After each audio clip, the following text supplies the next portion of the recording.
জোয়ার ভাটা সিরিয়ালে ঋষি ব্যানার্জি অর্থাৎ অভিনেতা অভিষেক বীর শর্মা যেমন সুন্দর দেখতে তেমন হ্যান্ডসাম। জানেন অভিষেক কিন্তু অবাঙালি, তারপরেও কেমন করে ঝরঝর করে বাংলা বলেন শুনলে বিশ্বাস হবে। বাংলা শিখতে অনেক নাকি কসরত করেছেন, সিনেমা দেখা থেকে গান শোনা, বই পড়া, অনেক কিছু করেছেন, কিন্তু অবাঙালি একটা ছেলে বাংলাকে বেছে নিলেন কেন?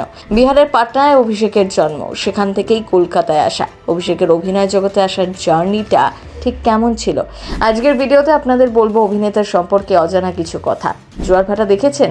নেটপাড়ায় আরাত্রিক এবং শ্রুতিকে নিয়ে জোর চর্চা শুরু। কিছুদিনের মধ্যেই দুই বোনের সিরিয়াল দর্শকদের বেশ মনে ধরেছে, তার প্রমাণ মিলেছে টিআরপি তালিকাতে।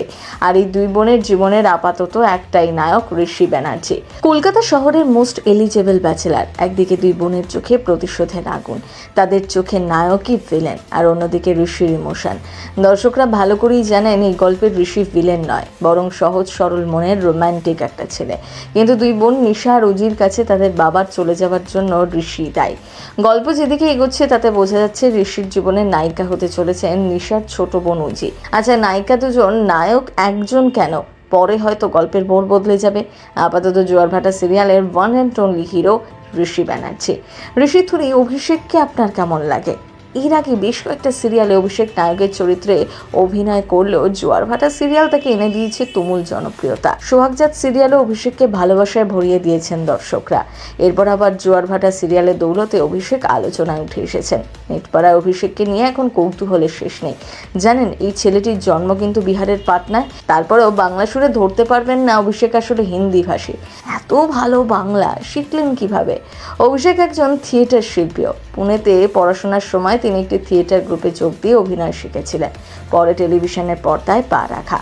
মৌয়ের বাড়ি, সোহাগচাঁদ, বুলেট সরোজিনী সহ একাধিক ধারাবাহিকে কাজ করেছেন অভিষেক। পাটনা থেকে যখন প্রথমবার কলকাতাতে আসেন তখন খুব ভয় পেতেন, ভাবতেন বড় বড় বাংলা ডায়লগ তিনি কিভাবে বলবেন। প্রথমে ভাবেননি বাংলা ধারাবাহিকে কাজ পাবেন, মুম্বাইতে কাজ করার স্বপ্ন ছিল। তারপর অভিষেকের কাছে অফার আসে সরস্বতী প্রেম ধারাবাহিকে অভিনয়। সেটাই ছিল অভিষেকের লাইফের গেম চেঞ্জার। বাংলা গান শোনা থেকে শুরু করে সিনেমা দেখা, বই পড়ার সব কিছু করেছেন বাংলা শিখতে গিয়ে। এখন ইন্ডাস্ট্রিতে চুটিয়ে কাজ করছেন, বাংলা ধারাবাহিকে কাজ করে মজাও পাচ্ছেন। এখন অনেক ভালো ভালো কাজ করার স্বপ্ন রয়েছে অভিষেকের। আচ্ছা, আপনার কেমন লাগে অভিনেতাকে? কমেন্ট বক্সে লিখে জানাতে ভুলবেন না। সিনে চক্কর ব্যুরো।